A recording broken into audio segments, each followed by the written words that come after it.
And we're back. Hello, look at the cat. I know. She won't leave me alone at all today. I don't know what her deal. I took a nap earlier and she was just like, hi, can I stare at you? Hi, how close can I get to your face before I drive you insane? Sounds about right. So now she's just going to sit there. Oh, you should see. I found a cat in a bush the other day. Little baby. Face is all cut up. Sweet. I don't know what happened to it. Yeah, we heard it crying while I was mowing the yard, and then I went and found it, and it's sad, and it just is kind of hanging out. Oh, shit. I'm fucking up all kinds of stuff over here. I was going to say, everything okay over there? I about knocked the microphone over, and now I'm like, is it going to fall, or is it going to stay? I don't know what's going on. Wow, are you mad at me or what? I just caught that look. She's like, I don't know what she's mugging you. But like, wow, what did I do to you? Everything apparently. I've like thrown her off my lap like 17 times tonight already because she was sitting there while we were doing the sermon earlier, and I'm like, please get off me. Like, that's probably why she's looking at you like that. She's like, mad. She's like, throw me off my lap one more time. Well, one more time. I know where you sleep. Do it. She's like, one more time. Do it. That's exactly what she's doing. Watch. Let's change your attitude. Oh, your catitude. Ooh, okay, I'm done. I'm out. Yeah, she's like, okay, all right, we're good. There. Now you can be happy. All I wanted was attention. Right, that's it. No, and here she comes. Look out, here she comes. Please don't ruin my jersey. Good Lord. So we're going to do a little bit of an abbreviated episode tonight because it has been a hard weekend. Yeah.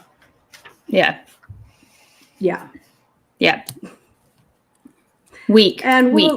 We'll touch on that just a little bit, but I kind of feel like until we've got some of the news, but I kind of feel like until we know a little bit more, we probably shouldn't say a whole lot because it's 97% speculation. But until we know a little bit more, we're not going to say a lot about that. We'll talk about it here in a little bit, though. But let's talk about Josh Donaldson coming out and saying, I got receipts. Josh Donaldson is ready to expose the whole league.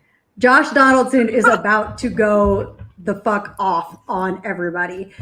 He has come out and said he has a video catalog of pitchers that are cheating. Mm-hmm. And that and there's no just, I have this video. It is, I have this video and I'm putting it out there. So if anybody has a contact with Josh Donaldson. I have shot my shot in every way possible that I can message him and tagged him on everything. We want him to give us the receipts. Like, come on here and put that shit out. Let's do it. An epic check his balls. Legitimately. Yes. This is like, that is our hashtag. Tell us whose balls need checked. Josh, come see us. We will gladly do it. Everyone's needs to be checked. We are all about like throw that tea out there. Let's do this. He legitimately said a list of pictures with videos. Yeah. Josh, going straight for the throat. He's like, at what point in time did he go, I'm just going to keep my phone in the dugout and record all, like, what kind of video? I want to know. Who's recording these videos? Yeah. Where did they come from? That's what I want to know. Where did they come from? Who's taking them? That's what I like. What was he sitting there one day and he's like, I'm tired of seeing this. And, did I put that up there? I'm so tired right now. I don't even know what's going on. Hi, Matt. We love you. Like, did he, Go Dodgers. was he sitting there one day and he was just like, I'm tired of seeing this. And the league's not doing anything about it. So I'm just going to start recording it. So or Josh Donaldson. Or were other people... Yeah, like Josh Donaldson's just like, the league's not fucking doing anything. I'm going to do something about it. Let's go. Like, I love that for him. I love that. He's straight up like, I don't give a shit. Yeah, no, want to talk about people pitching? The league said that they were going to check balls, but the league's doing nothing. So the league checked I'm going to check balls and stopped there. I'm going to check balls. You want a list? I got videos. Josh Donaldson likes to check balls. Check. Noted. Now, Noted. Okay, and I did see, and there was something I listened to, I saw a little clip that Starting Nine put up the other day. So all the credit out to them on this little tidbit here. I hadn't even thought of it, but as soon as Jared said it, I was like, you know what? He's fucking right. He said that in the last 3 weeks or so, they're really not showing pitchers between pitches. And he's right. They're not. Mm-mm. It didn't even register in my head because, when I'm watching the game, like usually I'm kind of doing like 10 or 15 other things at the same time, or I've got multiple games on. So I'm kind of going back and forth. And it just did not hit me until he said it, that you're not seeing pitchers in between pitches anymore. Like the league knows they're not going to do anything about it. So now they're trying to cover their own ass. Yep. It's like, I don't care to see Don Mattingly sitting in the dugout in between pitches. Ew. I don't care to see. I don't care to see Don Mattingly. Period. Ugh. Yeah, nobody does. I mean, yeah. If we're being honest, I don't want to pan to the manager. That's how I feel don't about want to. Like I don't. Now I didn't think about that actually. Now that I'm thinking about it, you don't see the pitchers anymore. No, at all. Like if I'm watching a Padres game and they want to pan to Fernando in between pitches, I'll take that all day long. I'm fine with that. Please do. But other than that, like I want to see what's happening on the mound, but you're not seeing it. And interesting. It's a little suspicious at the least. It's because Manfred once again opened his mouth, inserted his foot in it, and is now trying to backpedal, and he doesn't know how to fix the situation. So now he's like, we're just not going to show the pitcher ever again. He doesn't even know how to backpedal. Yeah, there's a cat climbing my shelves where I have all my empty wine bottles, and I just know any minute now we're going to hear the crash of about 7 wine bottles and a bottle of Pink Whitney hitting the floor. But we'll just see. We'll play it by ear. We'll see what happens. Whatever happens, I suppose. We're trusting God on this Sunday. The Lord's Day. We're trusting God on this Sunday. Please, I don't trust God. I don't trust God on Sundays. That's his day of rest. I trust him every day. Well, what are you gonna do if he's like, if he's really kicking back on a Sunday? He's like, it's my day to see. That's what's so funny to me. He's like the seventh day is supposed to be the day of rest, but everybody goes to church and they're all talking to God at the same time. Do you ever think he's like, what? I'm trying to chill. Back off. I'm trying to have my day of rest. Damn it. This is supposed to be my day off. All I see in my head now is Jim Carrey and Bruce Almighty at the computer just Yes, going at that's it. exactly where my brain was just now going, yes to all. Yes. Boom. Give them everything they want. I lost 10 pounds on the Krispy Kreme diet. I wish. I love that movie. Sorry. God. Oh, no. Look at this. Am I going the right way here? Yeah. Oh, now she moved. Never mind. She was just sitting there with her eyes closed, like, what the fuck? Why are we still here? What? Cats Very strange. attach to humans when they know the human is stressed. Like Maverick will like beat on me like white on a piece of long grain white rice. Last night I was sitting on the couch and both of the two younger kids were sitting on the couch with me. And then I had opened the door, like it was nice and breezy. So I'd opened the back door, all the animals are running in and out. And all of a sudden, all of the animals came and jumped on the couch. So it's my daughter, my 95-pound dog, my rat terrier, Sally, my chihuahua, and all the cats are just lining around, and we're all just kind of sitting there chilling. And the one dog's got his head here, one dog's sitting in my lap, one dog's like up here on my shoulder. All the cats are lining like the couch. And my oldest son comes out and he was like, "Hey, Dr. Doolittle." I was like, "Yeah, I know, right?" Then everybody got up and left. Like, I don't know. They all just had to hang on me for some reason. I mean, I Ace Ventura, when nature calls. Exactly. I am the pet detective. I called my mom Cujo earlier, if it makes any of you feel. No. Talking about animals. God. Oh no. So while we're talking, check his balls. Whose balls are we checking this week? Tyler Glasnow. That's right. I was like, I was about to say it, and I was like, I don't know. I forgot. Yeah. So he's had a pretty good year so far. Pretty good season so far. This past week, I love him, so he deserves just like a mention anyways. But this last week, he went 8 innings, 3 hits, no runs, 2 walks, 11 Ks. He caught up to Shane Bieber in strikeouts so far this season, and then Shane Bieber continued to go on and be the first pitcher to hit 100 Ks. So that was short-lived, but I can't take Shane Bieber seriously because his last name is Bieber, and I just can't do it. Shane Bieber's a beast. Well, I know, but Bieber, Justin Bieber, I don't know. Well, like that's all. There was a like some online article that was supposed to be about Shane Bieber, and they called him Justin Bieber, and I was like, oh, no. It's like, so Justin Bieber's putting out bangers, and then he's going and pitching for the Indians. Like, way to go, bro! Like, I'm impressed. Good for you. All right. Speaking of Glasnow, to continue on, he's the first race pitcher to go 8+ innings with no runs and 11+ Ks. Which Ks? Everybody always tells me to explain words in baseball lingo. Ks are strikeouts. 11+ strikeouts since Chris Archer in 2017.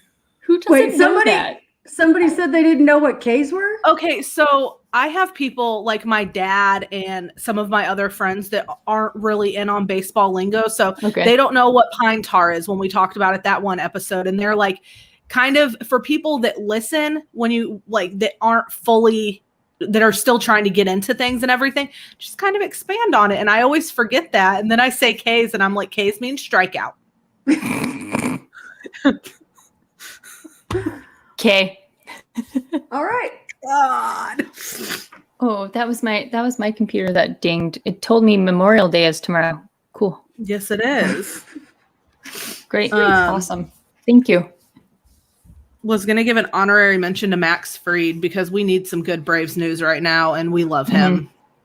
This past week, he went 7 innings, 4 hits, 1 run, only 2 strikeouts, but he looked really good up there. It was a lot of soft contact, and he just looked sharp.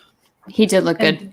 Yeah, like that's something with everything else going on, we really need this right now. You know, we need the Max that we all know and love, especially his delivery was really nice. Yeah, so. especially with Soroka being 100% done for the rest of the season. It's just that sucks. Well, and see, Snit said he was done for the season, and then somebody else said they are going to reevaluate him in 2 weeks. And I was like, what the? Stop doing this shit, dude. Like, just either be done or be like, we don't know. Be done. Like, and all of us, I think all of us fans know, like, he's done for the season. Just break our hearts one final time and let us move on. Yeah. Or don't pressure him to feel like he needs to come back sooner. You know what I'm saying? Exactly. Like it's just not healthy. Literally not healthy. No. Like, I mean, look that's why he's where he's at right now is that push to come back. And I understand, like, you know, I get it from his standpoint. He knows what he's got and he knows what he can do. But you got to take I would rather you take a little longer than what they tell you need and 100% be ready to go. Like, because at the end of the day, he's a young dude and he's, you know, you'll hear the people that are like, oh, he's plagued with injuries. He's always injured. Like, shut up. I don't need your negativity. Maybe that's why he's like super. Well, maybe that's why he's super injured now because he's always played with injuries. Okay, great. That's not even it. Like, it's never been an Achilles thing before. He, you know, dude. Oh, but God, I can't even imagine how that feels. He's done for the season. He's gonna come back next season, and it's gonna be fine. He's still young enough that if he was 32 years old and this was happening, I'd be like, this might be career. Like, that's it. Yeah. But he's what, 23? Yeah. Oh, yeah. Be just super young. He's going to be okay. Yeah. It's going to be okay. It really does suck. I hate that how pressure is put on them to feel like they need to come back that soon. Well, that's like Tatis, like, you know. Yep. Exactly. They don't want to lose him for the season because they know they've got a real shot. And so rather than do what would be the best, which is fix it and heal it, that he's just back out there. And I mean, and it doesn't appear to be bothering him because he's for now. Good Lord, you know, in his first 4 games, he had a 2171 OPS. Like, what? Well, he's killing it, but I mean, it'll take one little like shoulder bump, kind of like Kike and Cody, you know, and then it pops out of place, and then you got to have surgery on it. So that's the other thing is it takes. I mean, he's a shortstop, so like he's diving for balls all over the place. So you know, like I worry for him. I really do. These young guys. I mean, you have, you know, the Tatises and the Acuñas, and man, when they're injured, they're like, get me back out there. I want to go now. And it's like, I understand your desire and your drive to want to be back on the field, but understand that if you want longevity within your career, you need to rest yourself. Like on a very real level. And on a very real level. Yeah, people don't really look at it that way anymore, and that's the part that sucks. Because they want everybody to perform right here and right now, and like give them what they want, you know, like that's what everybody wants, and it sucks. It really sucks. Yeah. It does. Okay, so we talked about pitching. Let's talk. I would say that probably the only major play that anybody is talking about right now. Bias. Megan, take us through what happened in the Cubs-Pirates game. Oh my God. I made the video with like the Yakety Sax song behind it. But yeah, well, Baez, there were two. This is my thing though, is like there were 2 outs and you just had to touch first base and you guys were done. Oh, Pirates, what are you doing, man? Pick them from the league. everybody on my Twitter, like Dodgers, they're like, oh God, thank God we're about to play the Pirates. And I'm like, dude, don't say that, because what if we play like crap against the Pirates? You know what I mean? But there's no way this is the same team that I watched hold the Padres to 2 runs. Right though. Like, well, and then they just swept the Rockies, I'm pretty sure, which, I mean, that's not a lot, but it is what it is. Up like Charlie Blackmon hasn't been shit this year. Like the Rockies just kind of went. Rockies just kind of gave up on life, I think, after Arenado went away. But he hit to the third baseman. Baez hit to the third baseman. The third baseman hit it threw it to the first baseman. But Baez ran back home, and the first baseman, instead of just literally touching first base, ran towards him to tag him. And the best part about the video is that Baez. Oh, she's going in and out. That was my favorite part. We're losing you. You went out. Yeah. You said your favorite part was Baez, and then you froze. Yeah. Am I back? Yeah. Yeah. Okay. Yeah. Sorry. I'm on my neighbor's Wi-Fi because my Wi-Fi is not working. I don't know what's happening. So I'm like trying to get. Anyway, Baez came back home, watched the guy on third come home, called him safe, ran back to first. The throw was shit. The throw was shit, and then ran to second. And the best part is 2 things. Rizzo literally falling over laughing. Dying laughing. So I made the joke that he actually hurt his ribs laughing so hard at this. That's why he's DTD. But he's like, him laughing is like so wholesome, but so amazing at the same time. He's just a wholesome person. I love him. And then Wendy. Wendy's here. I love Wendy. But the other best part about it was that Baez looks at the umpire and goes, "But like, I'm safe, right?" Yeah. Like, you just did all of that, and you get on base, and you're like, I better make sure. I'm safe, right? Like, that was 100% legal. That's okay, right? Like, I can do that. Okay.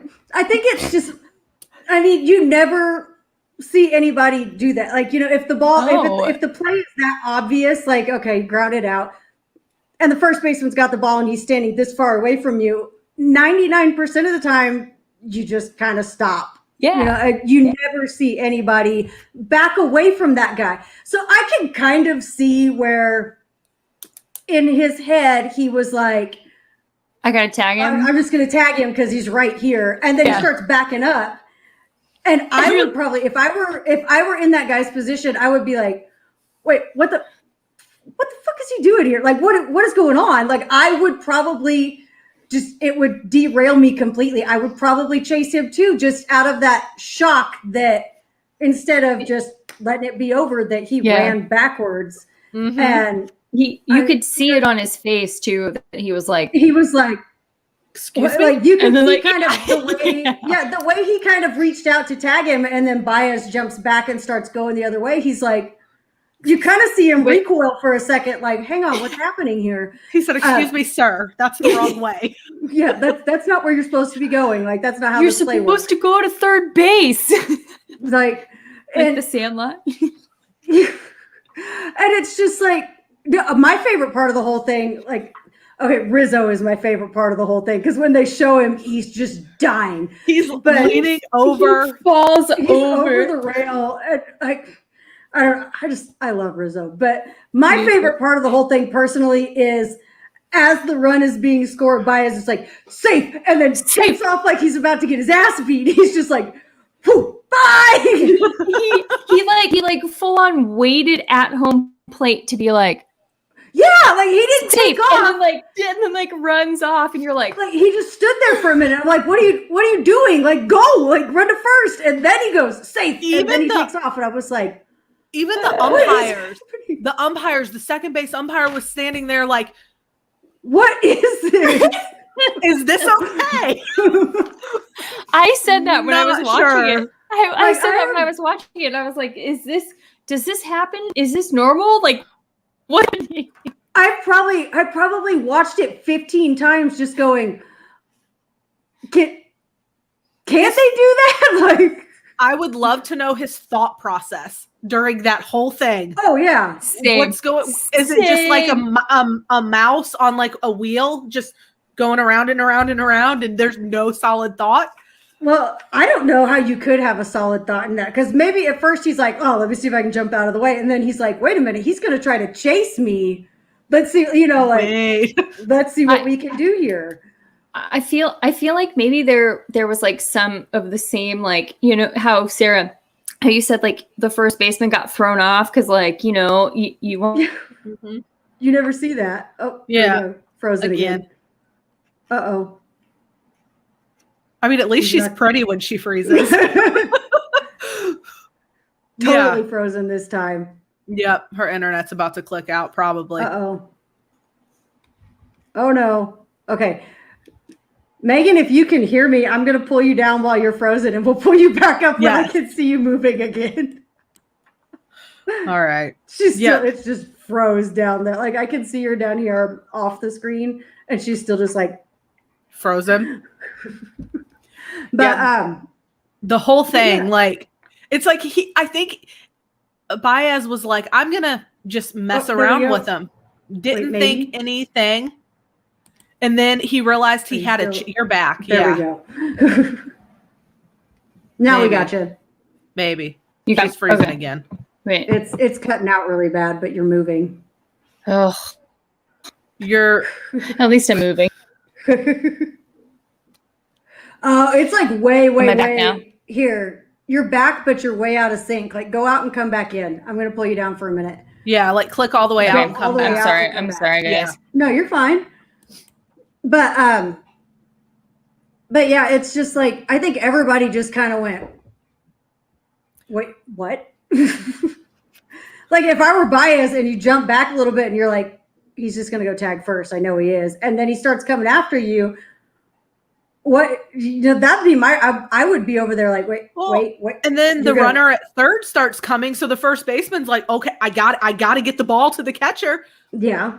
And then the throw was shite, and it just no, I was like, the fact that Baez just stood at home plate and watched that whole play before he even took off for first, like, and and it was bad throw after bad throw after bad throw, and it's they're all like, I don't even know what the hell is happening right now. We're literally watching 12-year-olds play wiffle ball that have never touched a ball before in their life. Is what it was like. Is she here? Kind of. Uh-oh. Yeah, it's not. No, it's not working. I think we're losing it. Let's see. Talk. Hey. Megan. Okay, now we're good. I was going to say, your hat is blending in with your wall, so I couldn't tell like if you were moving or... Now I'm frozen again. Yeah. Oh, wait. No, I'm not. You're good. Okay. No, yeah, you're good. We've got you right now. All right. But yeah, no, that's like the most little league play I have ever seen in a Major League Baseball game. And it was like watching my daughter's machine pitch team play. Because there's like little girls on there that have, they're still just barely learning. They don't really know what's going on. And you just watch the ball go this way, and then you watch the ball go this way, and you're like, get it to the pitcher. And then it flies over the pitcher's head, and you're just going. It's like watching a tennis match where you just keep going to the right, to the left, to the right. Yeah. I just wanted to, I was screaming at the TV. I'm screaming at the video, and I'm like, touch the bag, you dumbass. And then I'm like, just get it to the pitcher. And these guys are making big league dollars. Yeah. I'm not sure what happened. I don't know. That's easily the most absurd thing I have ever seen. I have a friend who's a Pirates fan, and he said, if you think you know pain, you don't. Right. I'm after very watching close. that, I think I would agree. Like I finally understand, like, because when I went to the Padres game, they played the Pirates, and it was a really good, it was 2-0, very close game. They shut them down. Like it was just like, and I was watching this team going, why does everybody keep saying the Pirates are shit? Like this team that I am watching is not bad at all. Like this is like the team I'm seeing on the field, not a bad team. And then I see things like the 21 or the 20 runs that the Braves put up against them, and this thing that happened, whatever you want to call it. And I'm like, who did I watch then? What team was that? Because it was a fluke. Yeah. I don't know who these, and then I'll look at the lineup and I'm like, I don't even know any of these names from the day. And that was the first thing I thought when they were announcing the Pirates lineup that night. I was like, who the fuck are these people? Who are you? And I realized that the only Pirate that I knew who they were was Josh Bell, who is not a Pirate anymore, and Andrew McCutchen, who is not a Pirate anymore. And other than that, I'm like, I love McCutchen. Oh my God. He's one of my favorites. He's good. He's so great. He is a good dude. Yeah, he's one of my favorite players, hands down. So yeah, that's our crazy play. Let's talk about some bats for a minute. Like I said earlier, since coming back, Tatis has been red hot. Somebody else who is red hot is Vlad Jr. Yes, he is. Killing it. He is blowing it up. And now, I don't even want to say this, but when you look at the last 7 days, in the top 25 players for on-base percentage, sitting at number 14 is Pablo Sandoval. Your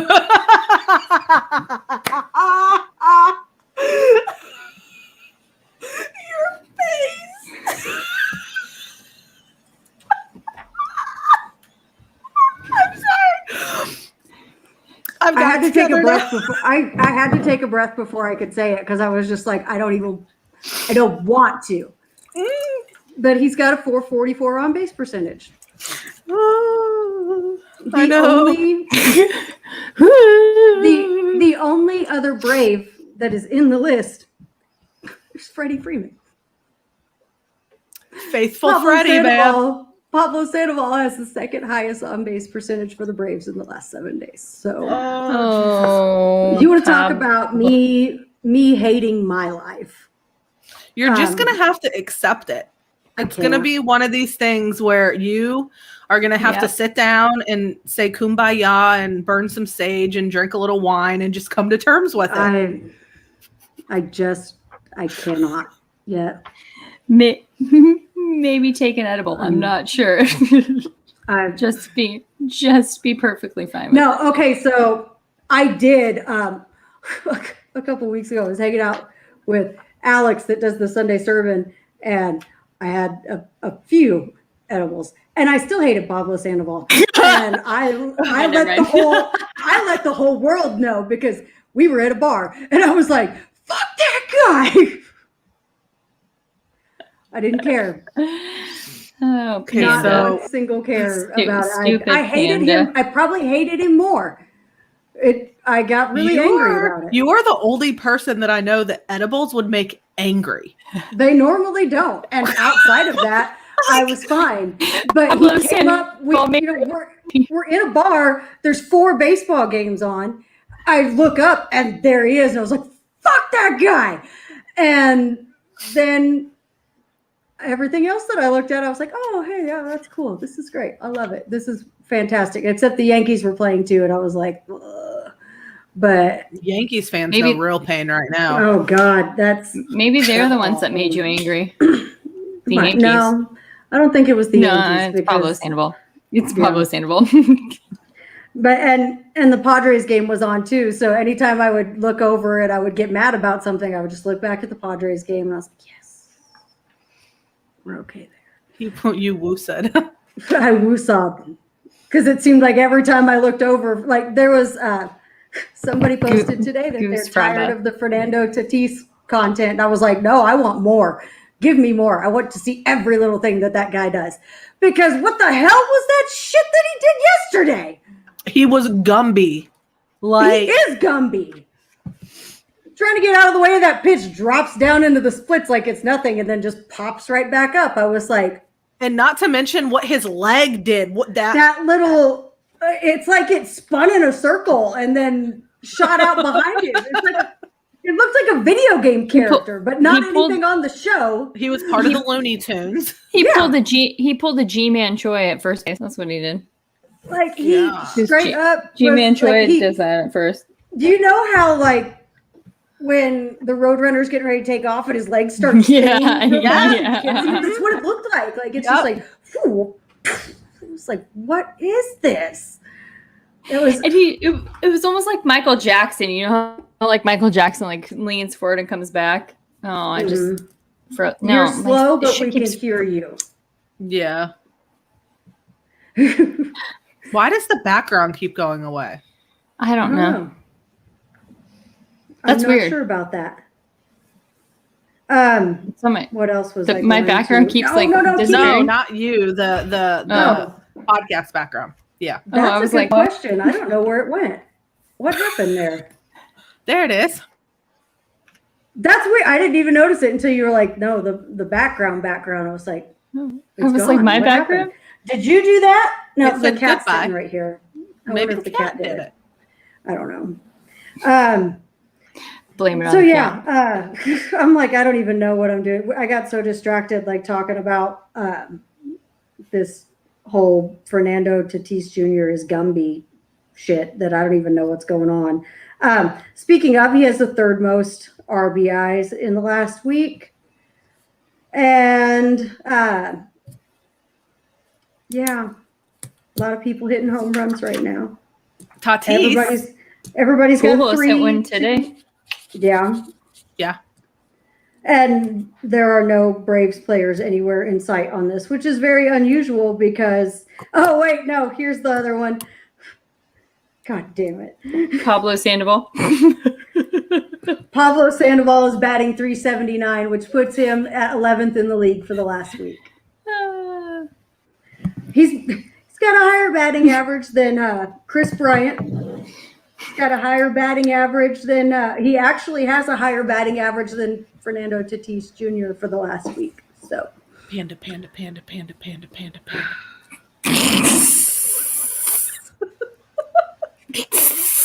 I hate it here so much. Yeah.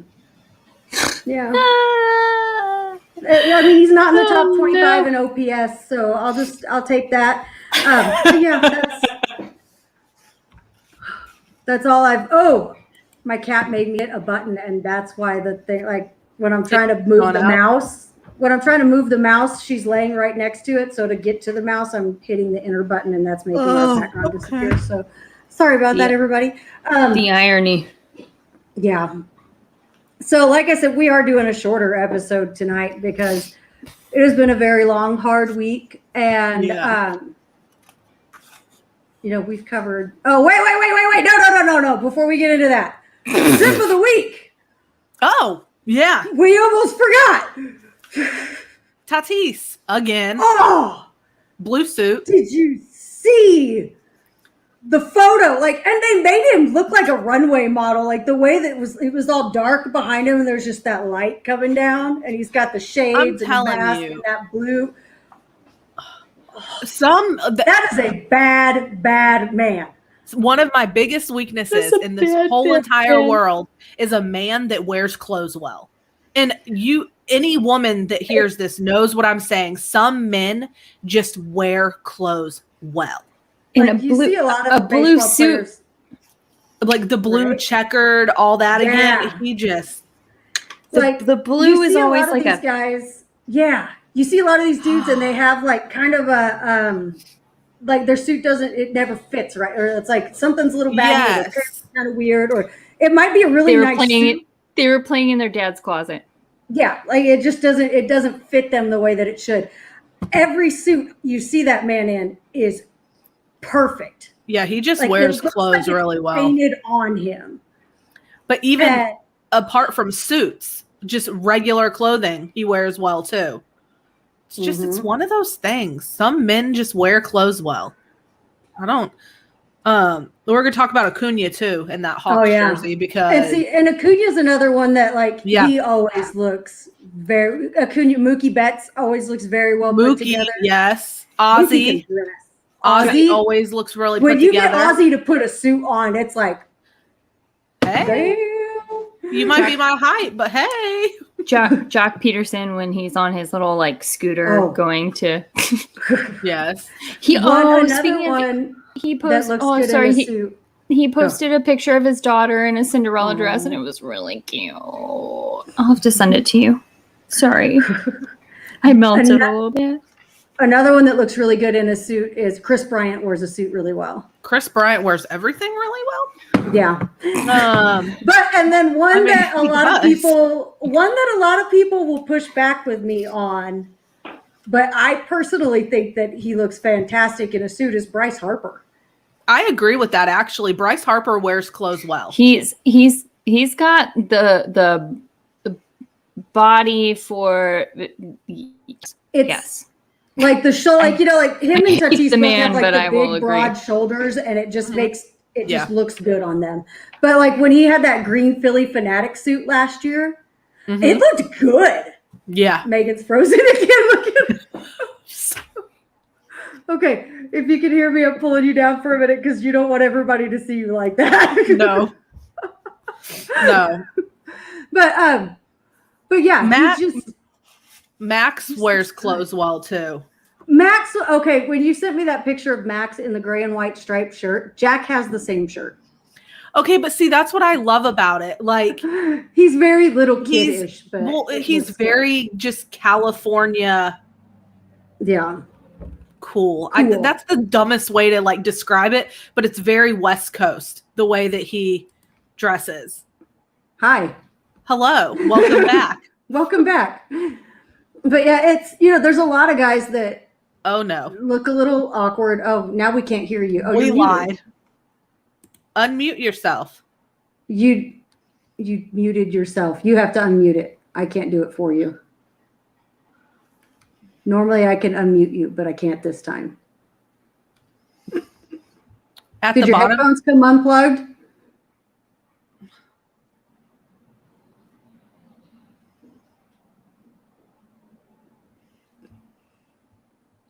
We can't hear you. You're talking to me like we don't know what you're saying.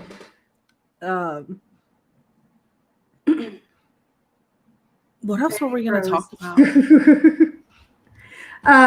I really think that's it.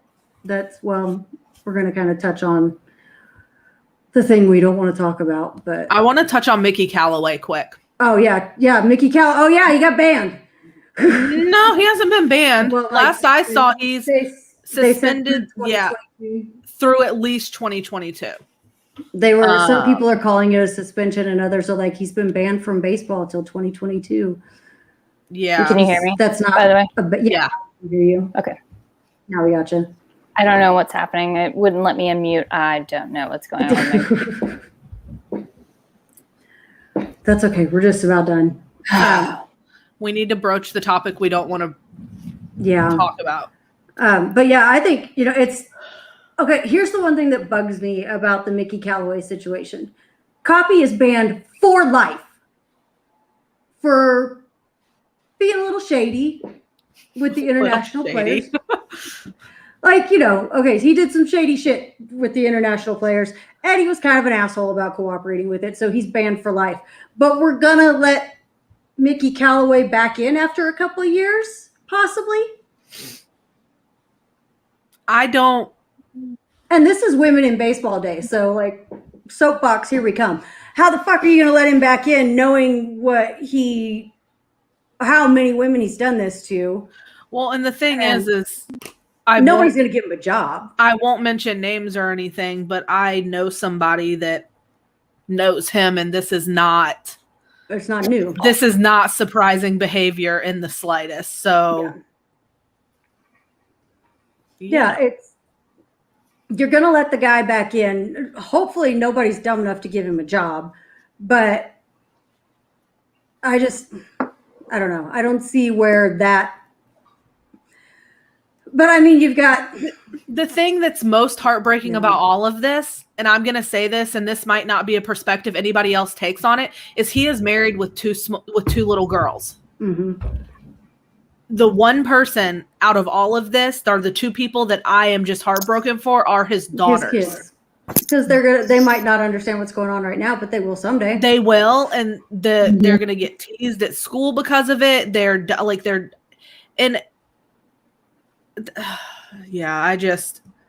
It breaks my heart for his daughters. Mm-hmm. Because it's not only like, oh yeah, he sent all these gross text messages to these women. These messages were released. Like, you know what he said. And photos too. Mm-hmm. With his face in them, right? Yeah. Like, who does that? If you're gonna send a dick pic, at least leave your face out of it. That takes, and do you know how much, how are you making that work? Like, okay, I don't even want to get into the I don't want to get into that, because I got a picture like that one time and I was like, I have too, and I'm like, how is your arm that long, or what is happening here? Okay, no, we're not going to talk about it. We're done with this. We're done with that. So let's talk about the thing we don't want to talk about. Okay. There's nothing really we can say. I think everybody knows. Has heard. Marcelo Zuna was arrested for aggravated assault, strangulation, and misdemeanor assault, family violence. Yesterday, the call came in around 12:30. According to the affidavit, officers witnessed him as the front door was open. So as officers were entering the home, they could hear his wife screaming and saw him grab her by the neck and throw her against the wall. They said that they also know that he hit her with his cast, but it doesn't say in that report that they saw him hit her with his. I don't know. I'm not gonna I'm not gonna get into all of the different things. We don't know what was going on before that. We don't know what's going to come out with all of this. He is being held without bond because in the state of Georgia, this is a felony case. And because they have confirmed that it is his wife that was the victim, if he's convicted, it's a minimum of 3 years and a maximum of 20 in prison. So, I mean, it's devastating because so many people, I looked up to him. I fell in love with him as a player. Really, it's disappointing. It's devastating. That is obviously without having any kind of speculation. You can tell that's a very toxic environment because of what happened with his wife last year when she was arrested. It's just, my heart goes out to the kids and to the whole family of everybody that's dealing with this, because we don't know what has been happening behind the scenes over there. We don't know anything about it. People are very quick on the fuck Ozuna train, get him out of our town. And whatever comes out of this, no, he shouldn't have done what he was witnessed to be doing. There probably was some other way to react. If it was a self-defense thing, there was something else he could have done. Probably, but in the heat of the moment, who knows what he was thinking, what she was thinking, what was happening. So as a whole, we're just very sad. Yeah, very sad about the situation. Talk about it. Yeah, I don't know. I have a really hard time with it. Seeing the picture of him being detained and then seeing his mugshot a little bit later, that was just, there's Jack's hand sticking out in here. Hey, dude, we're talking. It's kind of serious. So hang on a minute. But it's just very upsetting. They got those 3 kids, and who knows what they have had to deal with behind the scenes in all of this, or what any of them have had to deal with. And in no way, shape, or form are we, saying that he didn't do what the police are saying that this is what he did, or this is what they saw him doing. And we're not condoning any kind of actions of his or saying that what he was witness doing was okay. at all, because what they saw him do 100% wrong. But I do think what we are saying is that none of us were there. We don't know any of the other details besides what was in that. That's where I'm at with it. We have our viewpoints on it, and we, have emotions and feelings attached to everything, but it's not our place to really have much of an opinion because we don't really know everything that went on. I know that they stated that the police officers did have body cams on them. So I don't want to see that. I don't want to see that. I don't like. Nope. There's no part of me that wants to see whatever. What I do want to know is, I do want to know what was going on that escalated this situation to the level that it was at, that someone had to call the police. That's that part I would like to know, just because that answers so many questions about where his headspace was at or what was going on. And we all know he's an intense guy, but he also seems like a very happy guy. But at the same time, nobody ever knows what's going on in someone's private life. We see the ball player, we see him on the field, we see him going to and from the ballpark. We see him on his Instagram lives and things like that. And you feel like you have that connection with these people because you see them having that good time and everything else. But you just don't ever know what is happening in their home life. And that's why it's always important to be kind and not be judgmental. And he's obviously, he's never gonna, his life never is gonna ruined play baseball again. I mean, that whole family's surely will not. That whole family's life is ruined by this, and we're not saying his life is ruined as in poor Marcel. It's just everybody. It's a fact. Yeah, and the poor kids. I mean, this whole situation really does shine light on the fact that we allow ourselves, or I know you two do as well, allow ourselves to get so very emotionally invested in these players and our teams. And I cry more over baseball than I do over anything else in my whole life. And it just shines light on the fact that we really are so disconnected from them outside of being ball players. Yep. And, and we just always see, like I said, we have more access to them now than we have ever had before because of social media and all these other things. And it makes us feel like we do know these people. And I think that's where we get that level of attachment from, because I know, growing up before we had all of this stuff, I thought, guys like Chipper Jones and David Justice and all these people were loved them. Yeah, I loved them until the day I met David Justice, and he was a royal fucking asshole to me, and I was 12 years old. I'm so mad that he's such a dick. He was so rude to me. Too.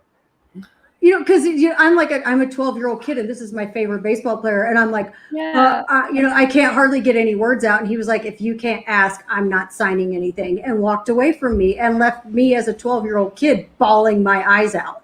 You're not the only one to say things about David Justice like that, which makes me really sad. So you didn't ever get to see any other side of them except for the ball player, unless you met them at the game or something like that.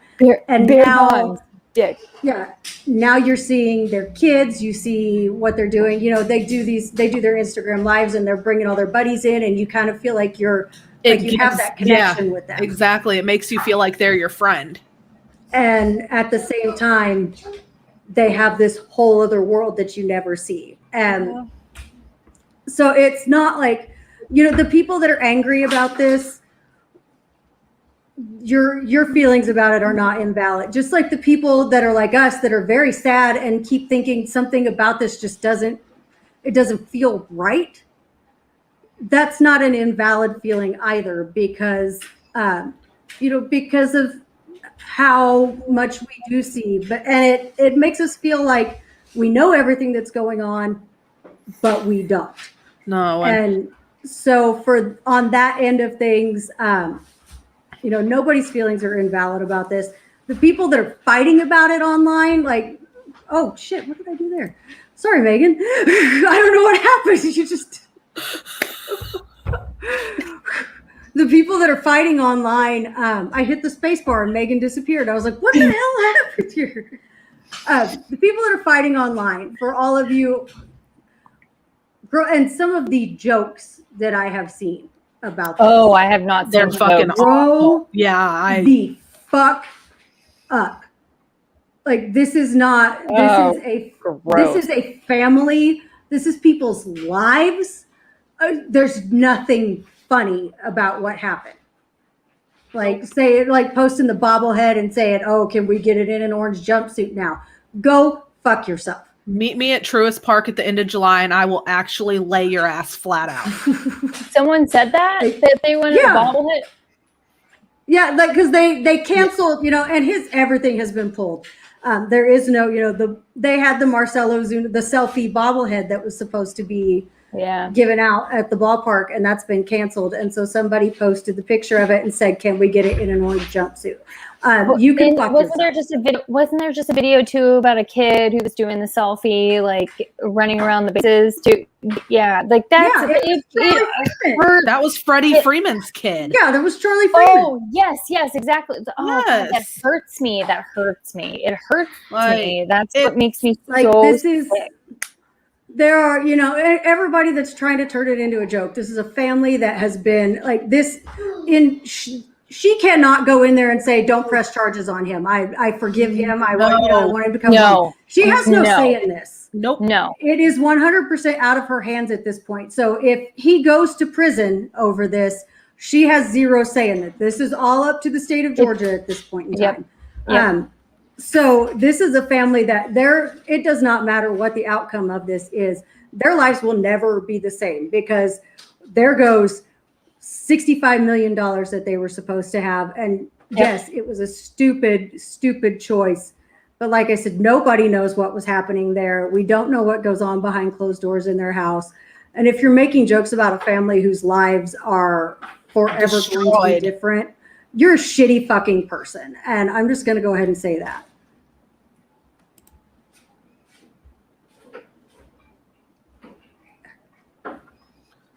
I'm not sure what you mean by that, Josh. Echo the wrongness of people making fun of it, or because Josh said, for everybody that listens on Spotify, the virtue signaling. Yeah. You mean I'm still not exactly sure what you're trying, like that everybody has to say, it's wrong to make fun of it, or that what he did was wrong. Is that what you're talking about? Whenever he said, does the fact that everyone seems to have to echo the obvious wrongness of it bother y'all, like the virtue signaling of it? What he did was wrong. Yes, it was wrong. Yeah. So you can have feelings and emotions about this related to the situation, and it doesn't necessarily have to be tied to the wrongness of the situation. Well, what he's asking is that, because there are people that are like, that are 100, that are like, oh, we don't, I don't think everybody's having to echo that what he did was wrong. I mean, everybody knows. Now, once it came out, my statement in the beginning was, no, unless you were standing there and saw it happen, and if you did stand there and watch it happen, why didn't you do anything to stop it? But unless you were standing there and you saw it happen, you don't know what happened. So why don't, instead of being the court of public opinion and hanging him immediately, why don't we find out what happened and what the circumstances were? And then the police affidavit came out that said that they witnessed him do what he did. I don't think there was anybody that came out and said, oh, it's not wrong. We all know that what he did was wrong. I think the question of it is, like, where people are struggling with it is, we know that there's a volatile history there, and people want to know, like, what escalated that situation. Josh, if that answers your question, like, I just don't think that people are, I haven't really seen anybody echoing that it's, or not getting the fact that it's wrong. Yeah. And for those that aren't clued in, yes, his wife was arrested last year for domestic violence, and it involved a plate or a soap dish, and she hit him with Ozuna's face, and just, it's not our life and we really don't have much room to speak on it, but it's obvious that it's a volatile relationship in a lot of ways. And I think that I hate even talking about stuff like this because somebody's going to listen to this and pick every little thing apart. I want to know what the situation was that led to the escalation. Yeah, I think that's what everybody's. It's I think that's what. Yeah, go ahead. Sorry. It's clearly an unsafe household, and there are children involved. And at the end of the day, like, that's where my worry lies. Yeah, neither one of them is right in this situation. Like, whatever they're doing, there are kids in the home. The kids are seeing that. It's wrong on every side of it, and I think that's why you're seeing people that are saying, don't judge so quickly. Like I will be the first person. See, there you go. So you have personal experience with what we're talking about. That happens more often than anybody wants to admit. I know someone that was in a situation where they were 100% framed for it. And, and there's a lot of, and then you have the people that think they can fix it on their own. Yeah. Because they don't want to have to. They don't want to break their family up, and there's, that's, I'm sorry, I'm not going to go into that part of it because I can't go into that part of it. But there's a lot of different reasons that people don't leave. And we all know that, they want to protect the kids. They want to preserve the family. There's a lot that happens. But I don't think anybody is signaling that it's wrong. I think it's just a matter of, like you said, people want to know what happened before. Yeah. And I think that that's where the big divide is coming, is that some people want to hang him immediately and some people want to know how it got to that point. It's the court of public opinion. You don't have a chance with it. And that's my biggest thing, is I don't think that it's fair that we don't know. I mean, we know what the police saw. We just don't know how it got there. Like what broke him to the point, or what pushed him to the point that he felt the need to do that. What else was happening? It did say she had visible injuries in his mugshot. He doesn't appear to have any. So we just don't know. And it's probably going to stay like that for a while. But, it's a really shitty situation. It's been a really bad year to be a Braves fan. Yeah. But, like I said earlier, our thoughts are with the kids, especially, and the whole family that's involved in it, because it's a very sad deal. Just whatever ends up happening, I hope that it's the right thing, that the entire truth is able to be put out about it, and whatever's going on is able to be fixed for those kids. Obviously, those two don't need to be with each other, but that's not our place to make that decision for them. No, it's not. And they will do what they're going to do.